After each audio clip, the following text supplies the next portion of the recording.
que yo era muy pequeña, recuerdo el árbol el algarrobo grande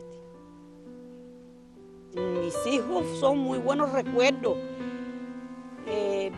Son buenos y fueron un poco tristes porque cuando yo cargué a mi niña por primera vez en mis brazos fue en el año 68 y mi mamá había muerto en el 61 en el camión. Me dio tanta alegría verla que conté hasta la edad que pudiera tener mi mamá, que pudiera haber estado al lado mío, porque yo me puse muy mal y me hicieron una cesárea. Y entonces, pero fue bueno porque recibí mi primera hija. Tengo buenos recuerdos de Celia. Celia fue muy buena conmigo, muy buena, muy buena. Tan buena que llegó a verme llorar y acostarme así en un sofá y poner yo la cabeza en sus piernas y ella acariciarme y decirme que ella tenía una deuda con mi mamá, que ella la quería cumplir conmigo. Y yo necesitaba de ese cariño en aquellos momentos. El grado vaya, como eran las ocupaciones que tenía Celia y que pudo dedicar unos momentos, no, días, a calmarnos la tristeza de mis hermanos y la mía. Eso yo pienso que es insustituible en esta vida. Otro de los recuerdos mejores que tuve en mi vida fue cuando tuve esos zapaticos blancos en mis manos. Porque eran tantos los años que yo llevaba sufriendo por ellos, que cuando yo los tuve en mis manos, yo no le encontraba ocasión, porque mi mamá me había explicado tantas veces.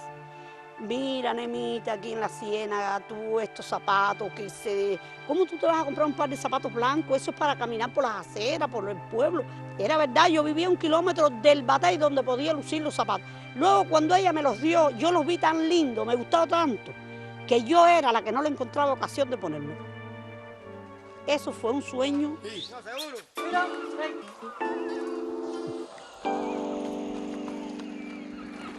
Mi memoria no me ha fallado nunca. Me siento muy orgullosa de hoy, al cumplirse el 50 aniversario, poder estar aquí en este mismo lugar y poderles narrar a ustedes la realidad de cómo vivíamos nosotros y qué fue la primera visita de Fidel a nosotros.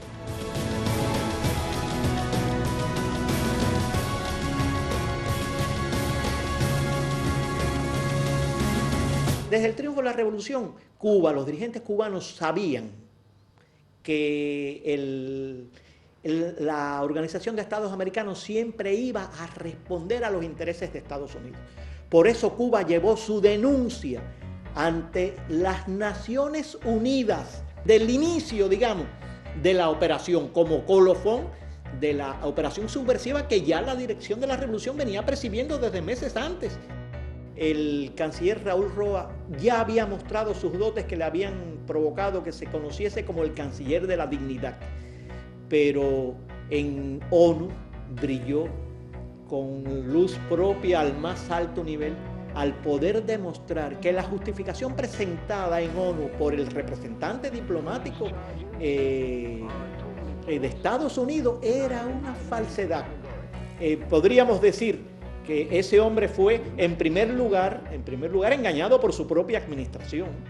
Ese hombre tuvo que defender allí los criterios, que eran la mentira que había organizado la CIA para hacer creer al mundo que aquellos ataques contra los aeródromos militares cubanos habían sido un resultado de la misma fuerza aérea revolucionaria. Y eso había sido sencillamente en un acto que viola todo principio. Era haber pintado aquellos aviones de la CIA, aquellos aviones B-26, haberlos pintado como si eran de la Fuerza Aérea. Y el representante de Estados Unidos ante la ONU, Adlai Stevenson, se desgastó tratando de demostrar que era verdad aquella burda mentira. Yo no creo que Fidel Castro tuvo una espía, digamos, en la Casa Blanca o en el Departamento de Estado. Fue la reacción de él a varias indicaciones, etc. Es muy inteligente Fidel Castro y reacciona, bien a los varios gestos de parte de la Fuerza Armada de los Estados Unidos. Hay un antiguo oficial de la CIA llamado James Wilco, vinculado a las acciones anticubanas. Y él hace referencia a una provocación para hacer creer un ataque a la base naval en Guantánamo. Una fuerza que debía infiltrarse 2 días antes de la invasión por Playa Girón, por el sur de Oriente, a escasos kilómetros de la base naval en Guantánamo, con el uniforme del ejército rebelde de Cuba.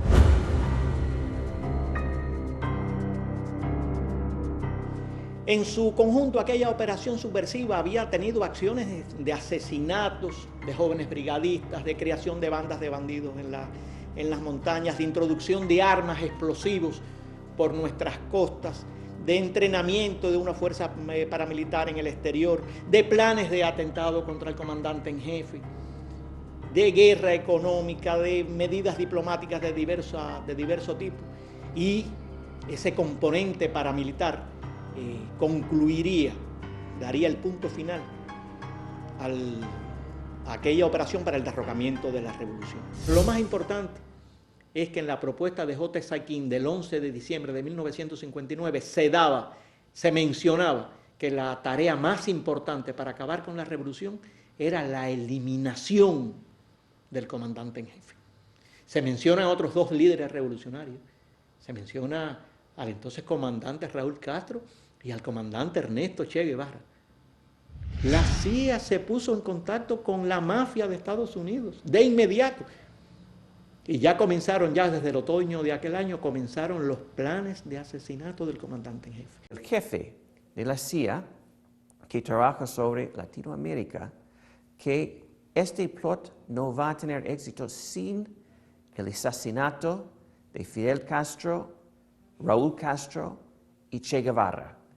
Lo interesante es que asesinar a Fidel Castro era el secreto más importante del plot de invadir a Cuba, de la invasión a Girón.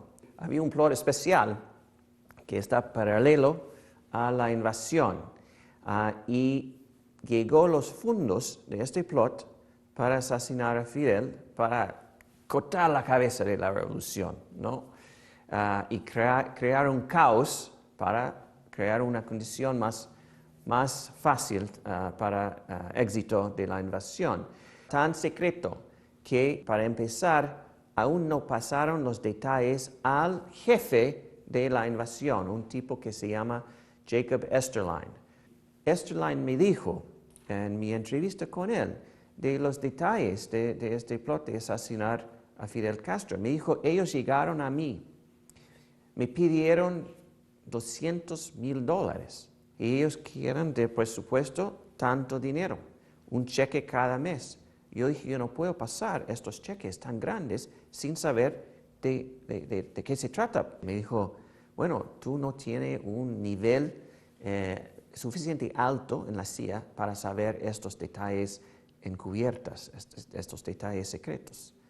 Y él dijo, bueno, entonces yo no voy a firmar los cheques. Y finalmente pasaron a él la información.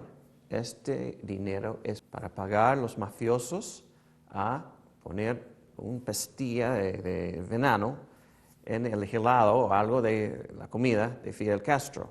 Falló el plot y falló la invasión. ¿Por qué Kennedy no hizo preguntas? ¿Por qué Kennedy aceptó? Kennedy estaba de hecho arrinconado. Kennedy no tenía posibilidad de cancelar esta operación. Kennedy tenía la necesidad políticamente que la operación tuviera lugar, para decir, bueno, si fracasó es culpa de Eisenhower, pero yo lo hice. Aceptaron lo que le decía la CIA, la explicación un poco alocada de la CIA de cuál era la estrategia, y dieron el visto bueno a la operación. La CIA conspiró contra su propio presidente, contra el propio presidente Kennedy, para provocar la intervención militar directa del gobierno de Estados Unidos en esta operación. Ahí yo creo que está el germen de la intervención militar directa. Yo entrevisté al hombre que sustituyó a Bissell como jefe de operación encubierta de la CIA, Richard Helms, y me dijo, bueno, John Kennedy y su hermano Bob, a raíz de Bahía de Cochino, estaban como fieras. Lo que ellos querían era destruir a la Revolución Cubana, y si alguien dentro de la CIA se hubiera atrevido a decirle, mira, esto no es posible, esto no se puede lograr con las operaciones encubiertas, le hubieran dicho, mira, si usted no sabe hacerlo, nosotros vamos a encontrar a otro que sepa hacerlo, es decir, vamos a sacarlo a usted de su lugar. Y bueno, Bob Kennedy, que toma control de la CIA en lo que se refiere a las operaciones encubiertas contra Cuba. Ya no son los mismos jefes de la CIA que están al frente de esto, es Bob Kennedy. Y bueno, de ahí sigue toda esta embestida contra Cuba, todo este veneno contra Cuba, etcétera, etcétera. Y ustedes saben, es algo un poco alegórico, que el mismo día en que Kennedy es asesinado en Dallas, un agente de la CIA le está dando a un traidor cubano, ¿verdad?, un instrumento, un bolígrafo con veneno para asesinar a Fidel Castro.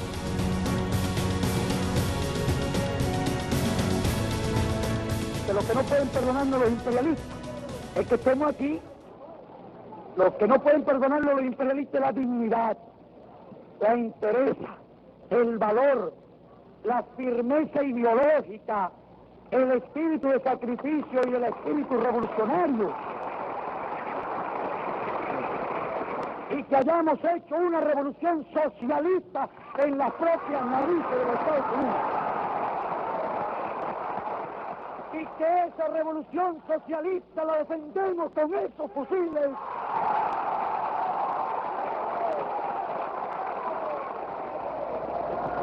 Y por esta revolución de los humildes y por los humildes y por los humildes, estamos dispuestos a dar la vida. El ataque de ayer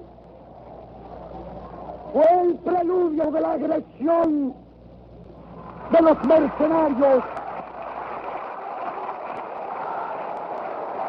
Compañeros, todas las unidades deben dirigirse hacia la sede de sus respectivos batallones en vista de la movilización ordenada para mantener el país en estado de alerta ante la inminencia que se deduce de todos los hechos de las últimas semanas y del cobarde ataque de ayer, de la agresión de los mercenarios.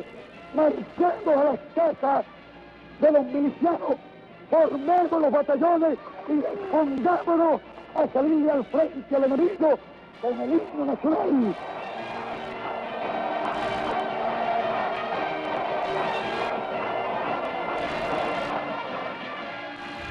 Era abril de 1961. Yo era director de esta escuela de cadetes que ya había graduado unos meses antes al primer curso de cadetes de la Revolución. 55 oficiales se habían graduado aquí en aquella ocasión. A las 2:40, el que estaba de guardia me avisó en mi habitación que el comandante en jefe me llamaba por teléfono. Me ordenó que me trasladara a la escuela de Matanzas y al frente de la misma que pasara a combatir un desembarco que se estaba produciendo por la Ciénaga de Zapata. Vuelve a llamar al comandante. Hacía 8 o 10 minutos o 12 que me había llamado. Comandante, estoy tomando las medidas, estoy organizando la salida hacia allá. Vamos a tomar los mapas. Monté en el vehículo, salimos de aquí a Cuatro Caminos, directamente a la carretera central. Al llegar a Matanzas ya estaba amaneciendo.